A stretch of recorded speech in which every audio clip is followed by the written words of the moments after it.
Hello and welcome to the video. दोस्तों, आज हम लोग आईडीबीआई बैंक जूनियर असिस्टेंट का जो जूनियर असिस्टेंट मैनेजर का जो एग्ज़ाम हुआ 20 अक्टूबर 2022 को, जो कि आज हुआ है, उसका मैं आपको एक एनालिसिस देने वाला हूँ। सेल्फ गिवन एनालिसिस है।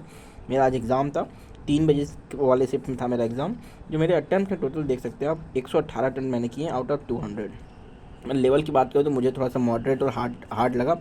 मॉडरेट भी था, कुछ सेक्शन थोड़ा हार्ड था मेरे लिए। मैं आपको सब बताऊंगा डिटेल्स में कि किसमें कितने मैंने क्या क्या अटैम्प्ट किया और कैसे क्वेश्चंस आए थे। तो जैसे आप देख सकते हैं, इंग्लिश में जो मेरा अटैम्प्ट था, इंग्लिश में मैंने 37 अटैम्प्ट किया आउट ऑफ 14। इंग्लिश मुझे ईजी लगा। ठीक है, ईजी तो मॉडरेट कह सकते हैं, कुछ लोग के लिए मॉडरेट भी हो सकता है, क्योंकि दो पैसेज आए थे इसमें कि एक पैसेज थोड़ा ईजी था, लेकिन एक पैसेज की जो वर्डिंग्स थी वो थोड़ी हार्ड थी, तो उसको ध्यान से पढ़ना होता तो ही वो समझ में आ रहा था। तो मैंने दोनों किया है, तो मुझे थोड़ा सही लगा ये, तो इसलिए मेरा सब बन गया था क्वेश्चन। इससे 37 अटैम्प्ट हुए इसमें। वर्ड स्वैप के क्वेश्चन आए थे। वर्ड स्वैप के क्वेश्चन भी इजी नहीं थे, थोड़ा सा ट्रिकी टाइप के थे। एरर के क्वेश्चन थे, एरर में मिल जा रहा था एरर, ज़्यादा क्वेश्चन नहीं थे। कनेक्टर्स क्वेश्चन थे, 3 दिए थे, ए बी सी। तीनों को कौन सा दो लाइन था, 2 क्वेश्चन था। एक एक लाइन, दूसरा लाइन, दोनों कनेक्ट करना था। इन तीनों में से कौन सा कनेक्ट कर रहे थे, ऐसा था। कॉलम बेस्ड क्वेश्चन आए थे। एक कॉलम बना था ए बी सी, दूसरा कॉलम डी ई एफ, आपस में मैच करना था कौन किससे मैच हो रहा है, ये था।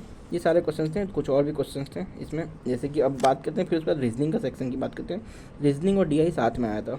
रीजनिंग का था, रीजनिंग में लॉजिकल रीजनिंग और नॉर्मल रीजनिंग दोनों था, और डीआई का भी सेक्शन इसी में इंक्लूडेड था। टोटल इसमें 60 क्वेश्चन थे, इसमें मेरे सिर्फ 30 क्वेश्चन हो पाए। टाइम मैनेजमेंट का मेरा थोड़ा प्रॉब्लम हो गया था, इसकी वजह से मैंने ज़्यादा टाइम नहीं कर पाया मैं इसमें। चलो डी आई की बात करते हैं।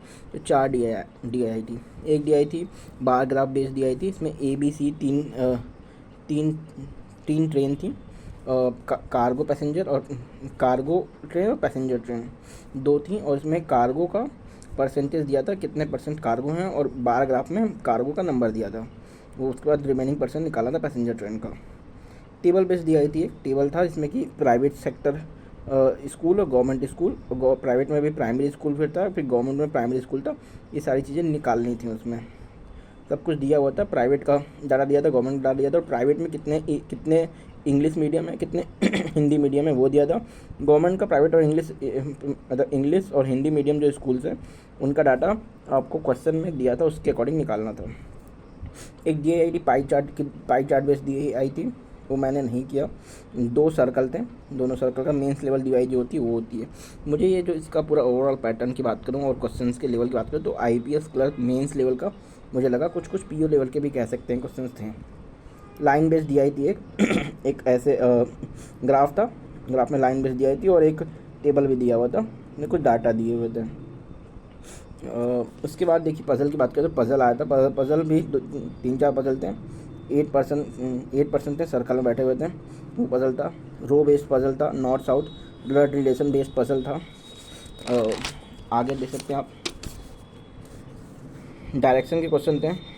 डीएस के क्वेश्चन थे Q1 Q2 वाले, की मतलब स्टेटमेंट 1 स्टेटमेंट 2 कौन सा सेटिस्फाई कर रहा है, स्टेटमेंट 1 अलोन, स्टेटमेंट 2 अलोन या टुगेदर, ये करके ऐसे भी क्वेश्चन थे। इसमें 3-4 क्वेश्चन होंगे और इस टाइप के। फिर सिलॉक्स आया था, इनपुट आउटपुट आया था।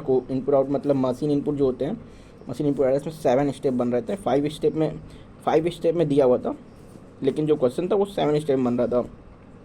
तो ये था कि कोई भी मान लीजिए वर्ड है, तो इसके लास्ट लेटर के अकॉर्डिंग ये ट्रांसफ़र हुआ था। मतलब अगर डी है तो पहले जाएगा, फिर उसके बाद ई आएगा, एफ आएगा, मतलब अल्फ़ाबेटिकल ऑर्डर में, लेकिन लास्ट को हम लोग देख के उसको आगे भेज रहे थे ऐसे। और नंबर को इंक्रीजिंग ऑर्डर में था, और इंक्रीजिंग ऑर्डर में नंबर जा रहा था, लेकिन उसके बाद भी इवन में +1 कर रहे थे और ऑड में +2 कर रहे थे, ऐसा था। +1 करके उसको भेज रहे थे और ऑड में +2 करके उसको भेज रहे थे, ऐसा था। उसके बाद बात करें, चाइनीज़ कोडिंग आई थी। चाइनीज़ कोडिंग भी इस फॉर्म में आई थन Q1 Q2 के फॉर्म में। लॉजिकल रीजनिंग था। लॉजिकल रीजनिंग के 3-4 क्वेश्चन थे, वो भी थोड़े से हार्ड टाइप के थे, उसकी वर्डिंग्स हार्ड थी।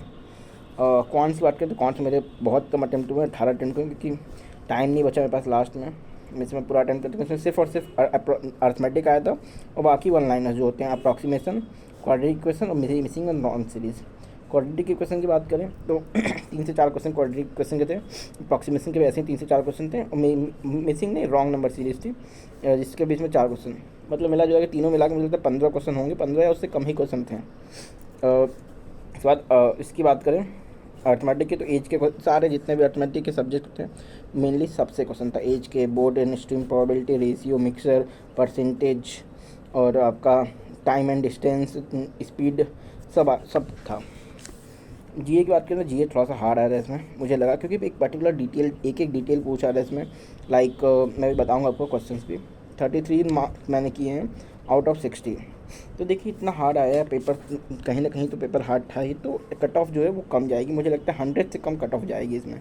देखिए एक क्वेश्चन था HDFC बैंक और HDFC बैंक और HDFC का जो मर्जर है कौन सी डेट को हो रहा है, 1 अगस्त, 1 जुलाई, 1 जून, 1 मई, ऐसे ऐसे ऑप्शन थे।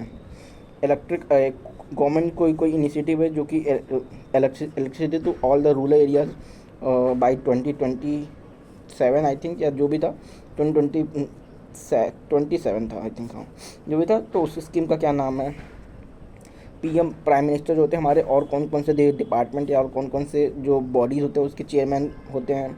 3-4 ऑप्शन थे, 4-5 ऑप्शन थे, इसमें से चूज़ करना था 1 2 3 4 ऑल, ऐसे करके ऑप्शन थे। सब बैंकिंग टर्म्स आए थे हमारे, कुछ बैंकिंग टर्म्स पूछा था। हमने MOU किया है और सारी कंट्रीज के साथ, उसके बारे में बहुत सारी डिटेल्स थी। और कुछ एक्सरसाइज हुए, एक्सरसाइज का भी था। कुछ हमारा जो नेवी शिप्स हैं और नेवी के पर्सनल हैं उनके बारे में भी क्वेश्चंस आए थे।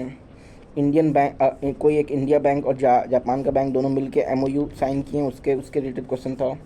लार्जेस्ट ट्रेडिंग पार्टनर कौन है इंडिया का इस बार के डाटा के हिसाब से, उस पर क्वेश्चन आया था। IITs, कोई एक फॉरेन में IIT सेटअप के लिए कौन सा IIT था, तो IIT मद्रास था इसका आंसर। चंद्रयान 3 से रिलेटेड भी एक क्वेश्चन था कि चंद्रयान 3 को जब लॉन्च किया गया था तो उस टाइम अर्थ और मून के बीच में जो डिस्टेंस सबसे शॉर्टेस्ट डिस्टेंस होती है उसको क्या बोलते हैं, ये क्वेश्चन था। सारा डिटेल्स क्वेश्चन में दिया हुआ था। चंद्रयान 3 इस डेट को लॉन्च हुआ, ऐसे लॉन्च किया गया, ये इसका काम है कि ये मून पे जाएगा, वहाँ मैनूवर करेगा, सारा कुछ लिखा हुआ था। लेकिन बस ये था कि जब लॉन्च किया गया तो इसको क्या कहते हैं, शॉर्टेस्ट डिस्टेंस को क्या कहते हैं, ये था। तो हम लोग बात करते हैं, अगर देखिए तो ओवरऑल पेपर जो था वो थोड़ा सा हार्ड था। तो कट ऑफ की अगर बात करते हैं तो कट ऑफ मुझे लगता है कि 90 to 100 के बीच में जा सकता है। आप पे डिपेंड करता है, क्योंकि इस बार पहली बार ऐसा एग्ज़ाम हो रहा है, क्योंकि हर बार असिस्टेंट मैनेजर का एग्ज़ाम होता था, लेकिन इस बार जूनियर असिस्टेंट मैनेजर का एग्ज़ाम हुआ है। तो कुछ ना कुछ चेंजेस तो आए हैं, लेकिन पेपर के पैटर्न में मुझे कोई चेंज नहीं लगा। पेपर जो जैसा असिस्टेंट मैनेजर का पेपर आता था सेम वैसे ही पेपर आया है। तो आप अपने कमेंट बॉक्स में ज़रूर बताइए अगर आपने ये एग्ज़ाम दिया है तो आपके कितने अटैम्प्ट रहे हैं, कि आपकी एक्यूरेसी क्या रही है। अगर आपने कुछ ऐसा कुछ किया है या तो आपने अगर अपने मन से कुछ तुक्का लगाया तो भी बताइएगा ज़रूर एक्यूरेसी क्या है आपकी। और सेक्शनल वाइज अटैम्प्ट जो आपका है, इंग्लिश में कितना अटैम्प्ट हुआ आपका, मैथ में कितना हुआ, रीजनिंग में कितना हुआ, GA में कितना हुआ, सारे अटैम्प्ट ऐसे लिख के जरूर बताएगा कि इंग्लिश में मैंने इतना किया। और कुछ प्रॉब्लम भी होता है, जैसे मान लीजिए मुझे क्या हुआ, मुझे मैथ्स में टाइम थोड़ा सा ज़्यादा टाइम कम मिला मुझे। मैंने सबसे पहले स्टार्ट किया था, मैंने इंग्लिश किया था, उसके बाद मैं GA पे शिफ्ट हो गया। GA और इंग्लिश करते करते आई थिंक 1 घंटे हो गए थे। इसके बाद मैं गया रीजनिंग पे मैंने बनाया, पजल बनाया कुछ फिर मैंने देखा DI भी है, मैंने DI पे शिफ्ट हुआ, मैंने 2 DI की, जो DI बन गई थी इजीली। फिर मुझे लगा टाइम कम बचा है तो मैं डायरेक्ट मैथ, फिर मैं कॉन्स पे चला गया। इसमें बहुत सारे क्वेश्चन मैंने स्किप कर दिए थे, जैसे कि 2 पजल मैंने नहीं किया इसमें, और DI का 2 क्वेश्चन था वो भी मैंने स्किप कर दिया। फिर मैं इस पे चला गया मैथ्स पे। मैथ में मैंने देखा अर्थमेटिक है और वन लाइनर, तो मैंने वन लाइनर सर्च किया, वन लाइनर मिला मुझे, वन लाइनर किया, मैंने कुछ अर्थमेटिक भी किया। फिर मुझे लगा कि इसको मैं टाइम मेरे पास कम है, तो फिर मैं रीजनिंग में आया, मैंने रीजनिंग में 1-2 क्वेश्चन और किए, उसके बाद से टाइम ओवर हो गया। तो थोड़ा टाइम मैनेजमेंट का प्रॉब्लम हो गया, ये मुझे ऐसा लगा, बट कोई बात नहीं, नेक्स्ट एग्जाम में और अच्छा करेंगे। तो आपका जो भी अटैम्प्ट रहा है प्लीज़ कमेंट बॉक्स में कमेंट जरूर करिएगा, कोई प्रॉब्लम होता है तो वो बताइएगा, मैं कोशिश करूँगा उसको सॉल्व करने का। मिलते हैं अगले वीडियो में, तब तक के लिए गुड बाय।